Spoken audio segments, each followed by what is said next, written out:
Okay, guys. So today we'll talk about Baroque to Eclecticism. I recorded the historical context, and I saw that it still has problem with YouTube. After the class, I'm going to fix that.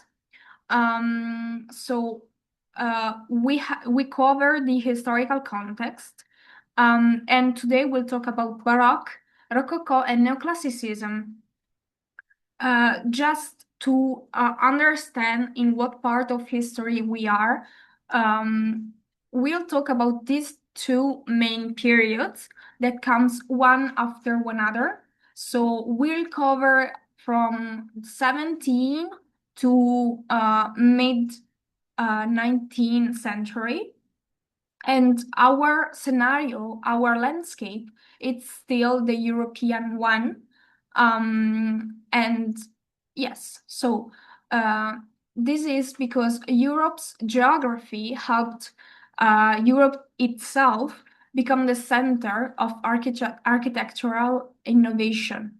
The continent's compact size, dense population, and network of navigable rivers and trade routes facilitated a rapid exchange of goods, ideas, and styles.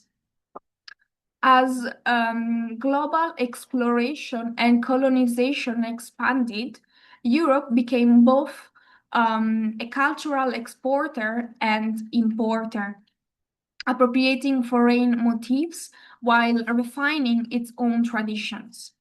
This interconnectedness allowed architectural movements like Baroque, Neoclassicism, and Eclecticism to spread quickly between regions and influenced by changing political powers and shared intellectual currents.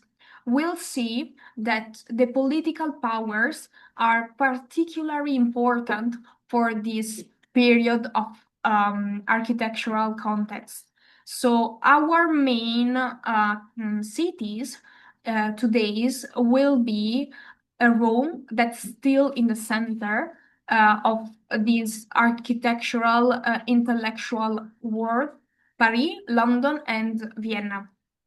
As you can see in the map, the geography it's not the same as the one we know today. So Italy is still not formed.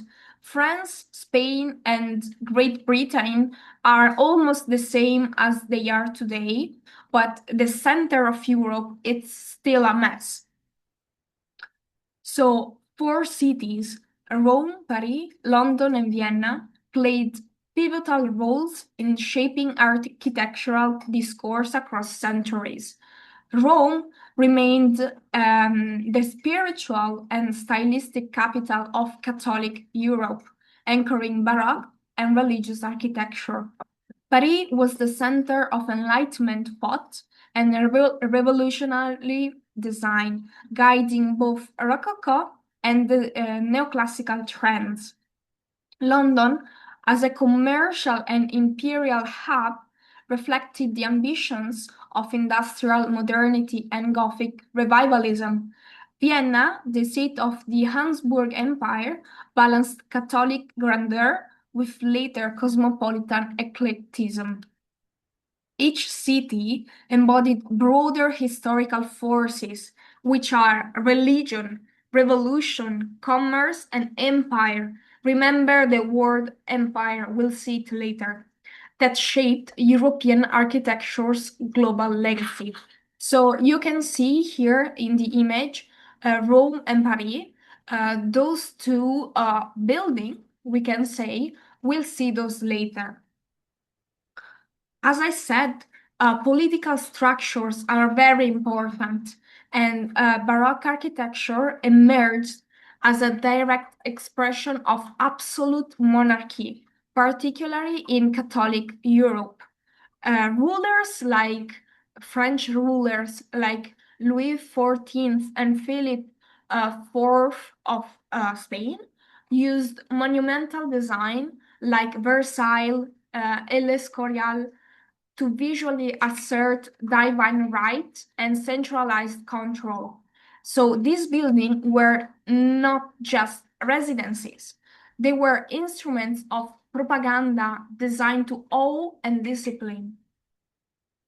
Another important patron is the Catholic Church, that used architecture to reclaim spiritual authority after the Reformation. Do you remember last time that we talked about the Reformation brought on by Martin Luther and his 19 theses?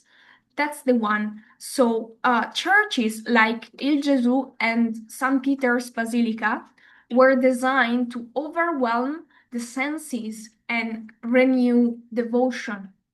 The Baroque style was emotive, dramatic, ornate, and reflected the church mission to engage in the faithful through the spectacle, as we can see here in this image on the left. This collaboration between the church and the state reinforced hierarchical social structure and cultural continuity.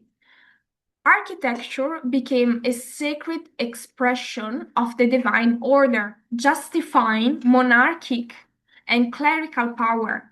So the two main patrons of Baroque are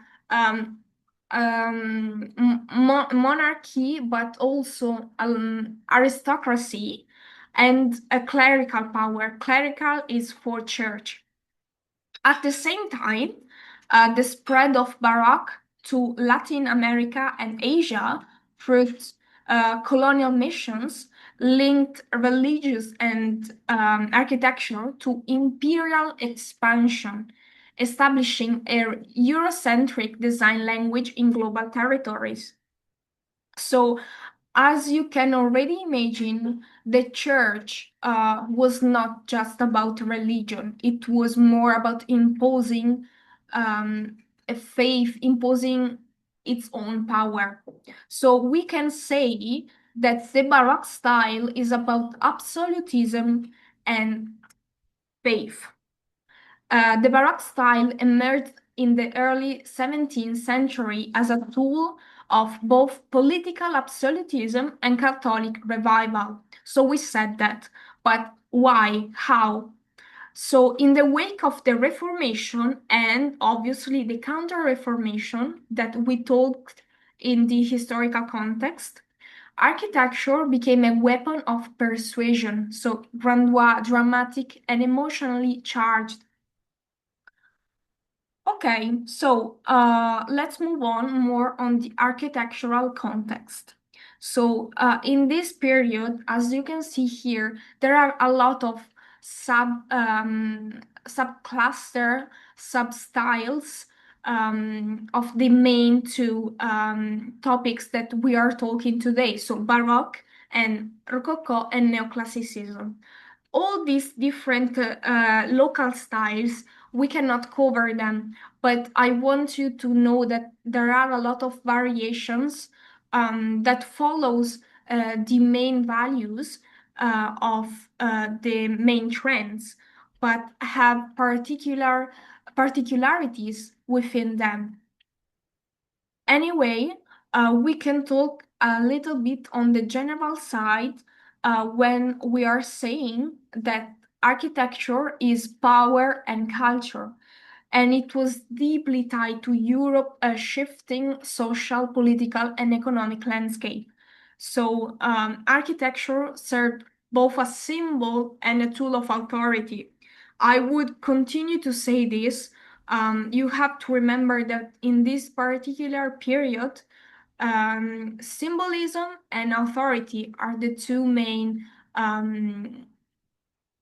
things to remember. So these centuries, so the transformation of Europe through absolutism, so the monarchy, revolution, so the population against the monarchy, the empire, the consequences of the fall of the monarchy, and the industry. So I want you to see different examples from this same period around the world. The one you explained today, so the North American longhouses and the Japan temples are still in the same period. So those places were still far away from Europe. So they don't follow the trends of Baroque. But all around the Eurocentric world, there are some characteristics that recall each other. So this presentation aims to explore how Eurocentric architecture and design responded to Europe political power changes, religious controls, social changes, and global expansion. The built environment not only reflected taste, but also shaped identity, authority, and ideology. Um, we from 10 minutes ahead from now the call will end, so we'll have to start another one. I'll go on until the call end. So the main points of Baroque period is one, increase city size. So the growth of cities with population expanding rapidly led to the need for a new architectural solutions to accommodate the increasing scale and density of urban environments. Another thing that happened was the balancing of tradition and innovation. Architects had to balance the use of traditional classical models with innovative approaches to address the new challenges. That's how all this period will lead to eclecticism. Also, it was a period of engineering and new materials. So, advancements were made in engineering, and the use of new materials, such as metal structures, allowed architects to design buildings that could meet new demands of larger scale urban development. Another thing, a very important thing, is the monumental public spaces. So the construction of monumental public spaces like grand squares and parks became a focus of urban planning and architecture to address the needs of growing populations and to provide civic amenities. So I know it's a lot to take in, but the main things to remember are the one we said before, symbolism and authority. All of this caused the response of architecture. So urbanism, it's a very big thing, and engineering and new styles, new techniques. One thing that it's still deeply in my heart is the more figurative art. So I just want to let you guys understand what's happening in the art world, and this it was very tough to choose who let you see of this artist, but I choose this one. We'll just go over of some their works to let you see what's happening. So we have Van Dyck, which is from North Europe. We have Vermeer, that's still from North Europe, and then we have Caravaggio, which he's Italian. I will just go over them like this. I put some of the most famous works so you can recognize them. Then we have Carracci, which is two brothers, and they are Italians. Then we have Rubens, which is from North Europe. Then we have Rembrandt, which is from North Europe. Then we have Bernini, which is an Italian sculptor, and then we have Velázquez, who is Spanish. Okay, so we can go directly into the architectural analysis. Good. So now we'll start by directly addressing uh, particular buildings. I have to make a premise. So I chose what I studied in school, and I think those are very impactful, but a disclaimer, I cannot cover all. So these are just some of the most famous and I think impactful elements, examples. But I urge you to go watch others just to make an idea.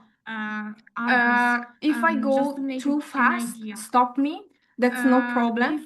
And if you have any question, even if it's to repeat something, just ask. Don't worry. I know it's a lot to take in. So I've put the original names in the original language because I think it's very important. A lot of buildings we'll cover are from Italy because the Vatican City and the aristocracy were a very important patron.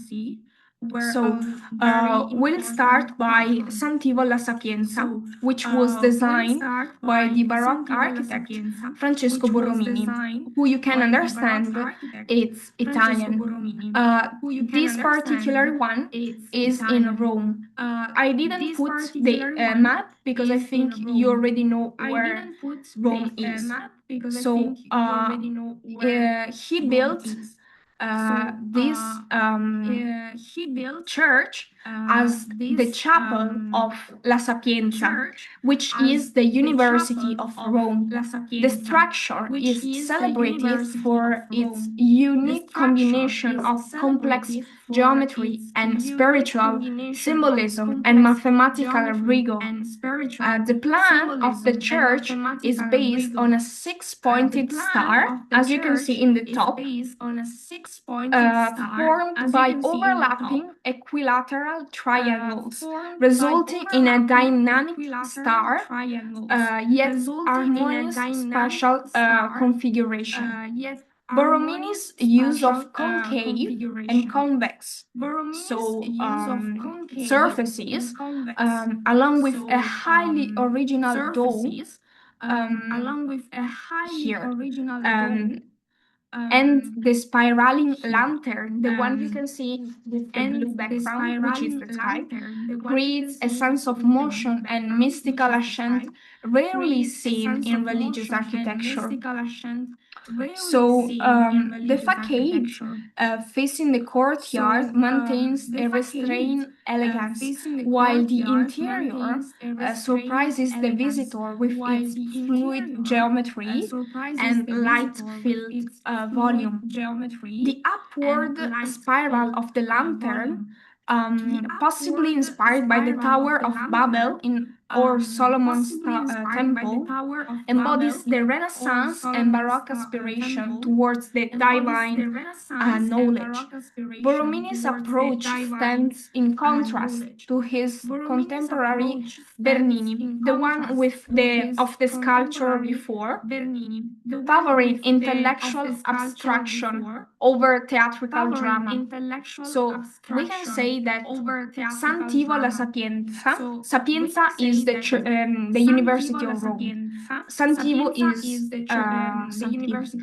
exemplifies how architecture in the Baroque period was not just a vehicle for religious devotion, but also an expression of intellectual ambition, experimentation, and spiritual symbolism.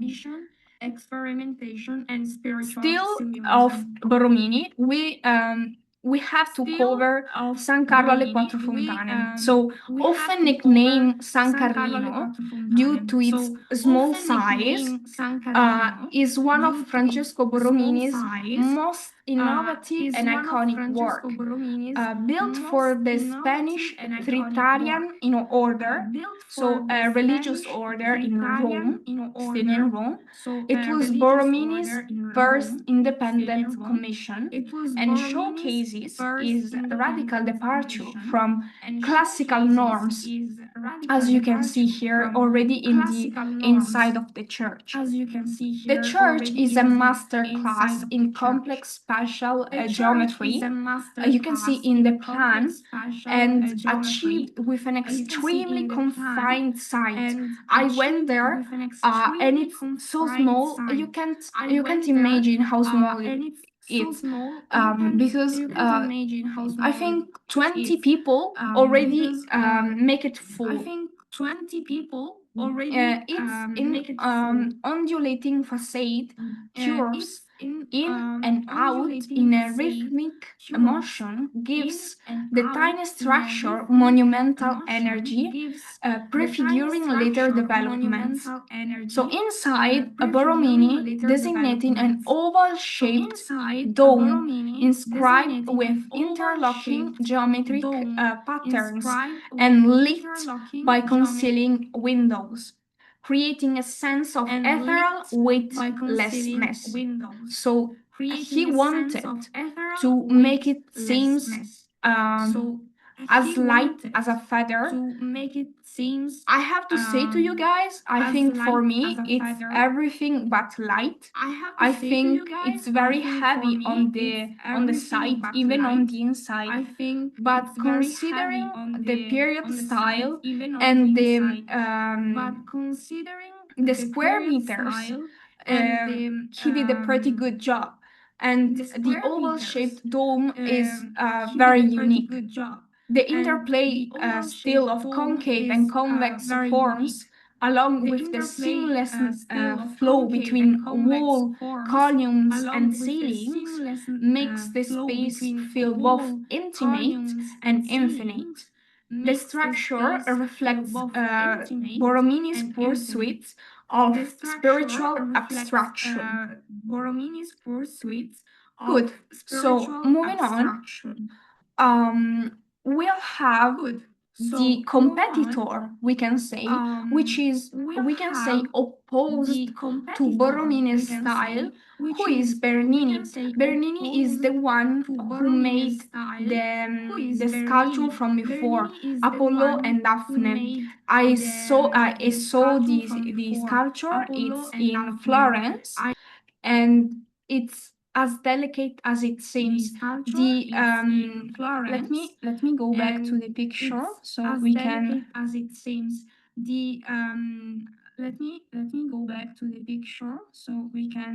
This one. This one is Bernini. Bernini's sculpture is Apollo and Daphne. This one. Sorry guys, I have to say this. And you see the leaves. The girl who is called Daphne. This is a mythological event in Greek mythology. So Daphne, who is loved by Apollo, the god beside her, she is running away from him because she doesn't love him, and he's going to rape her. So she's running away, and she's pleading the gods to make her a tree, right?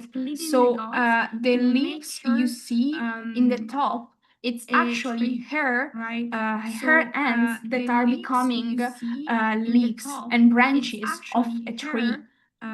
And Bernini made a masterpiece because those leaves, if you see the light behind them, you can see if you crush them, they will crumble. It's as delicate as it seems. And it's very theatrical, we can say, very dramatic. And of the same artist, let me. This artist Bernini also designed the Colonnato di San Pietro. The translation is Colonnade of San Peter's Square, and it was designed by Gian Lorenzo Bernini and is one of the most iconic achievements of Baroque urban design. It was commissioned by Pope Alexander VII. The colonnade was construction between 1656 and 1667 to frame the massive open space in front of St. Peter's Basilica. We can see here. Bernini conceived the structure not merely as an architectural solution, but as a symbolic gesture. The embracing of the arms of the church, welcoming the faithful. You see here in the top image or in the plan, it's like for me it seems like too close, but it was meant to be like a hug. The four rows of Doric columns here, arranged in an elliptical formation, so it's not circular, it's elliptical, create a dramatic and theatrical transition from the city to the sacred space of the basilica. Actually, there is a specific point where you have to put yourself, that if you put yourself there, almost in the center where the fountain is the obelisk, sorry guys, where the obelisk is from, you put yourself there and you can see all the columns that are four rows. You see only one, so it's pure perspective and mathematics. So the design reflected both Baroque ideals and Counter-Reformation goals: clarity, grandeur, and emotional impact. The vast scale of the colonnade, its symmetry, and the use of optical perspective enhance the spiritual experience of approaching the basilica. Bernini also included statues of 140 saints atop the entablature on top of the columns. In the bottom left image, you can see here all the 140 saints, reinforcing the spiritual message of the divine presence and intercession. This masterpiece unites architecture, urban planning, and religious symbolism in a way that defines the Catholic Church power and universality during the Baroque era. As you can see here in the bottom right image, that's the only free space in the whole historical center of Rome. To make this possible in the project, they had to they had to bring down, they had to make space. So a lot of houses had to be brought down to make this space available. So it's not just about beauty. It also conceals a story that's most of the time not told. So it's not just as we know, until this particular period, all of the grand buildings and architecture, it was reserved for the rich. So it was not available for the poor. I think it's very important to keep in mind that beauty is for the rich. It's something reserved for them. I hope you can understand this concept and maybe change it when you will becoming architects. I think it's very important to remember that and be true to yourself. So moving on to another city, this is Venice. Still, I didn't put the map because I think you already know where it is. It's on the Grand Canal, and just after you walk out of the train station, you are met by this beautiful church across the. It's not a river. It's you know how Venice is made, and it has all these canals from the sea inside the city, and you're met with this main canal, which is called the Grand Canal because it's the bigger one, and across that you can see this basilica, this church, which is called Santa Maria della Salute, and it was designed by Baldassare Longhena, still an Italian architect, and it's a masterpiece of Venetian Baroque architecture. It was constructed from the beginning of 1631 as an offering to the Virgin Mary after the city was devastated by a severe outbreak of the plague. The church was meant to symbolize gratitude and divine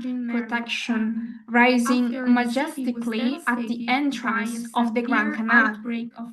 So Longhena created a dramatic, centralized plan, as you can see on the right, dominated by an imposing octagonal dome inspired by Venetians traditions, but interpreted through a rich Baroque vocabulary. The church design skillfully blends classical elements like the columns and the pediments you can see inside, but even on the outside, with theatrical sense of movement and light. The white Eastern stone facade, you can see here, Eastern is a zone practically in front of Venice, on the other side of the Adriatic Sea. Do you remember when I say that a building, a garden of the last class was in Dalmatia? That size is near the eastern one. It's the actual border of Italy, east border of Italy. So the white Eastern stone facade is decorated with statues of saints and allegories of the Virgin's virtues, while the vast interior is filled with light and symbolic geometry. The dome, visible from many points across Venice, became not only a religious beacon, but also a civic symbol of hope, resilience, and beauty. Longhena work demonstrated how Baroque architecture in Venice merged spiritual, artistic, and political meanings into a monumental gesture. So Longhena is not one of the actual main master of Italian Baroque. It's important, but not the most famous one. But I think this Santa Maria della Salute, it's very important to be studied. I think it's very inspirational. More the location, almost. Another interesting location, it's the Palazzina di Caccia Stupinigi of Juvara. So the Palazzina di Caccia di Stupinigi, let's address that. Palazzina is palace, di Caccia is for the hunting. Di Stupinigi is of the family Stupinigi, and it was designed by Filippo Juvarra, and it's one of the most refined examples of the late Baroque architecture in North Italy. It's near Turin, which is near Milan. most refined example. It's built from 1729 for the House of Savoy. This hunting lodge near Turin was more than just a place for royal sport. It was a symbol of a dynastic prestige and political theater. Yubarra was a master of scenographic architecture, as you can see and understand from the plan and from the image, from the photo, and created a highly original central plan, radiating outwards with symmetrical wings, reflecting the Baroque ideals of order, control, and grandeur. The central oval salon here, topped with a dramatic dome and crowned with a bronze stag, creates a powerful architectural and symbolic focal point. The building's design merged function, spectacle, turning a traditional rural retreat into a space of royal display and refined aesthetic. The richly decorated interiors are filled with frescoes, mirrors, stuccos, which are the most important elements of the Baroque period, in especially the stuccos. The stuccos are sculptures and details made on the walls that are made from plaster, we can say. Stucco is almost like plaster, so that's white. And it was meant to celebrate nature, mythology, and the glory of the Savoy dynasty. So Stupinigi was a family which was made this palace for. The Savoy dynasty was the as the name says, the royal family under which Stupinigi's family was from, and it was ruling over northwestern Italy. So Turin, Milan, that place, and I think a bit of France. But you can see it better on the map I put before. So the palace was not only used for hunting, but also for diplomatic reception and court leisure, embodying the fusion of art, power, and landscape. So the Palazzina remains a landmark of Piemontese Baroque. So Piemontese, it's from Piemonte. Piemonte is the region where Turin is from, the actual region, demonstrating Yubarra's talent for integrating architecture with ceremonial function and theatrical effect. You can see even here, it's very dramatic. So, talking about dramatic, there is a very famous building. You all know. I went there last time. I'll put the photos I took on the Google Drive, and it's about the Versailles Palace. The Palace of Versailles transformed from a modest hunting lodge into a monumental royal residence by King Louis XIV, starting in 1661, is the ultimate expression of absolute monarchy and French Baroque architecture. Conceived as both a luxurious home and a political tool, Versailles became the stage on which the king performed his divine right to rule. It's enormous. Is as big as you can imagine. It has a lot of gardens, and inside there are a lot of rooms.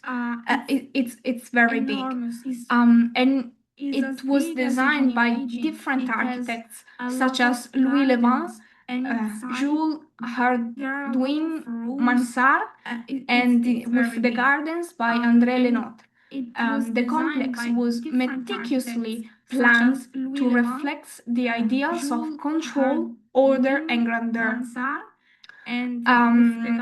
Every axis and perspective pointed towards the central figure of the king, particularly visible in the hall of the mirrors, the one on the bottom left, where light, reflection, and ornamentation dramatized royal power. You have to imagine that even glasses, even mirrors at that time were a lot more expensive than they are today. And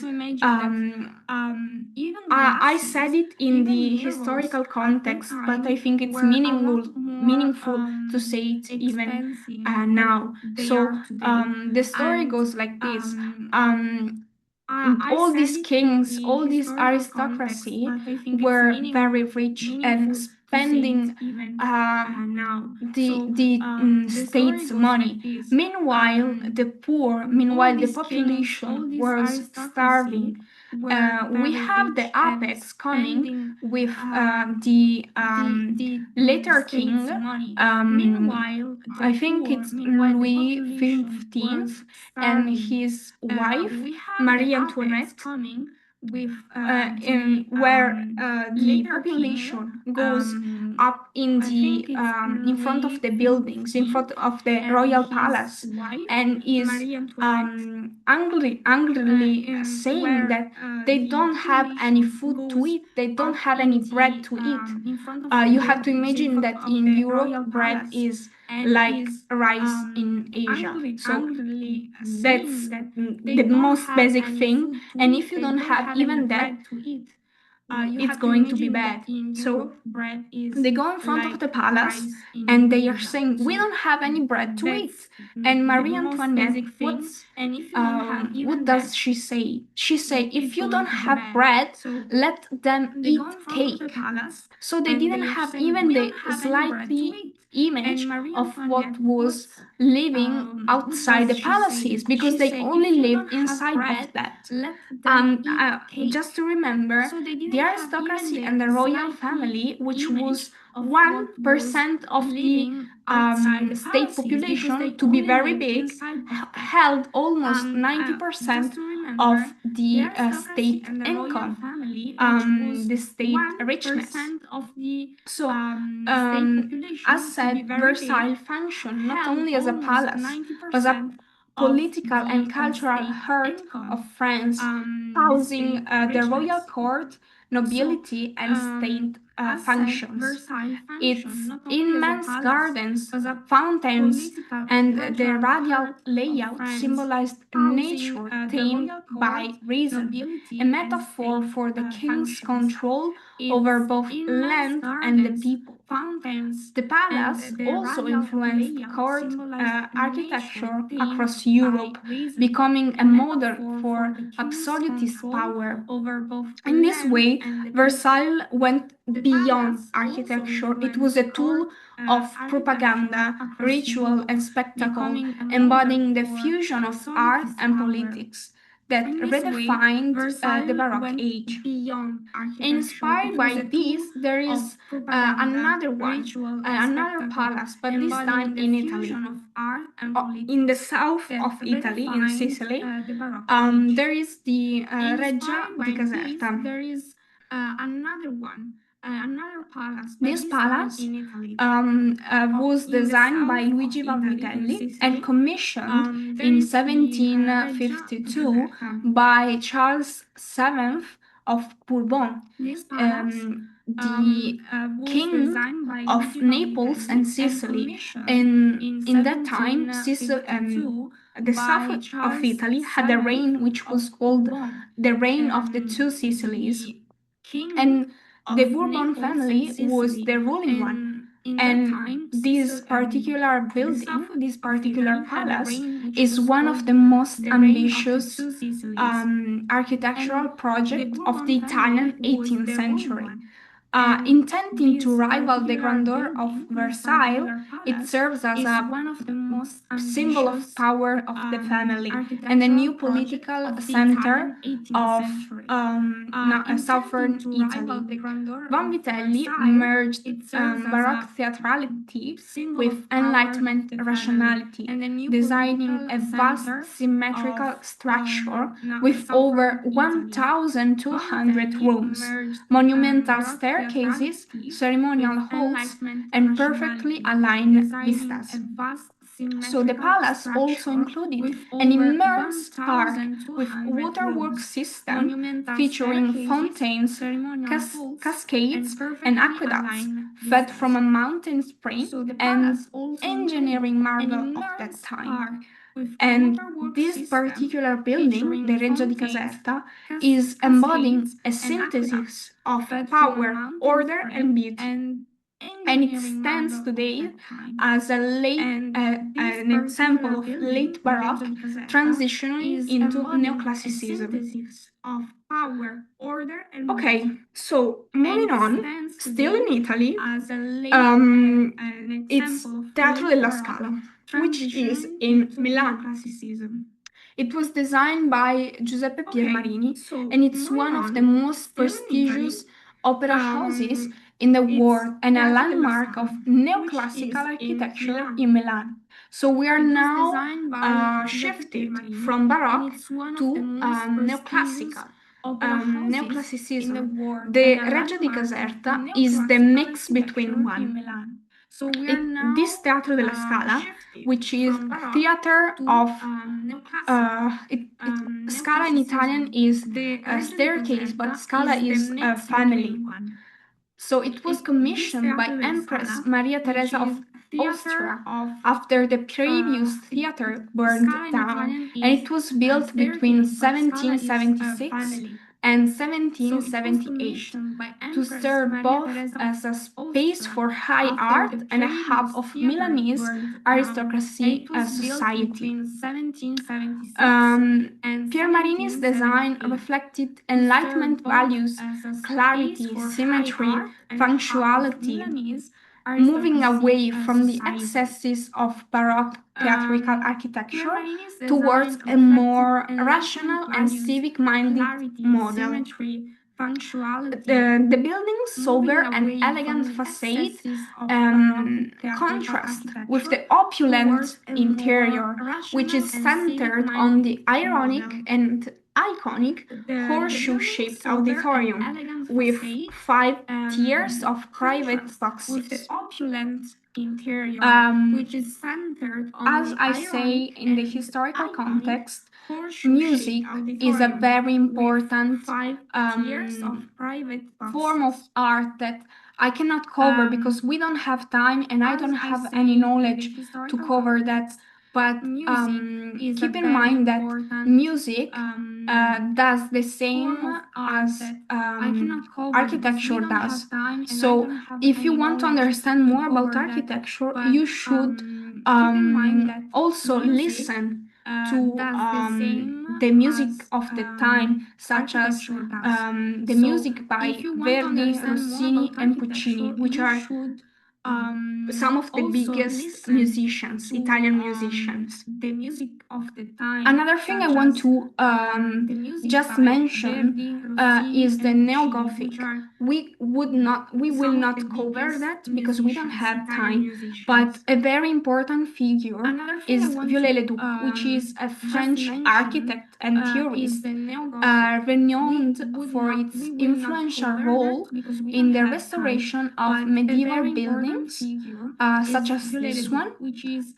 One of his most famous projects is the restoration of Notre Dame de Paris, and this one in particular, which is the fortified cities of Carcassonne.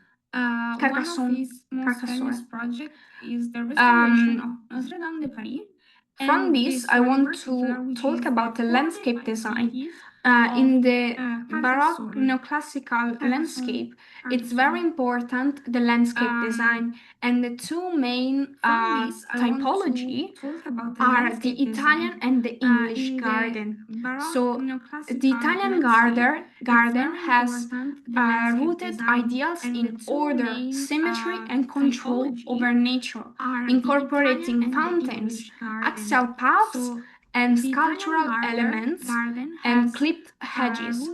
Examples included the Villa d'Este and Villa Dante. In contrast, the English one embraced a more naturalistic and picturesque aesthetic. Examples included the Villa d'Este and these gardens featured winding paths, irregular lakes, rolling lawns, groves of trees, and classical follies.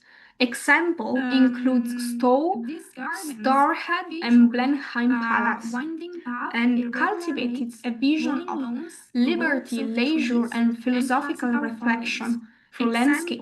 Includes Stowe. Important that this is the last thing, so maybe we can make it in time before the call ends, is the urban planning that was shaped by the Industrial Revolution, a rapid population growth, and the changing of ideas of public health, mobility, and civic identity. It started with a systematic urban planning strategies in cities such as Paris, London, and Vienna, which became laboratories for modern planning, where innovations like boulevards, sewage system, and public park were introduced. You can see here on the bottom with the golden bold outline Paris with the renovation of Baron Haussmann's. The end of the century, planning was no longer only about appearance, but also about social reform, hygiene, and infrastructure, laying the foundation for the modern city that we'll see in the next class. So we finished. For the next time, you have the last assignment. I would, if I were you, I would do the research on the global perspective. I think it's more meaningful to do that. And also, I want to bring to your attention the glossary. I see that nobody put terminology there. I think it's very useful. Don't do it for me, do it for yourself. I think for me it was very useful to study and to pass every class. So if you do it for yourself. So we finished. The next class is the last one, and it's about the new industrialism. So from the late neoclassicism, so half the 19th century to modernity.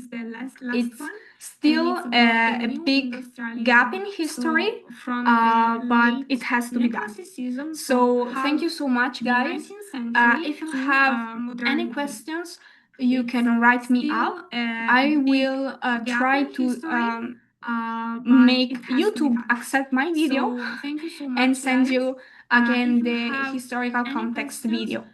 I hope it was not too much today.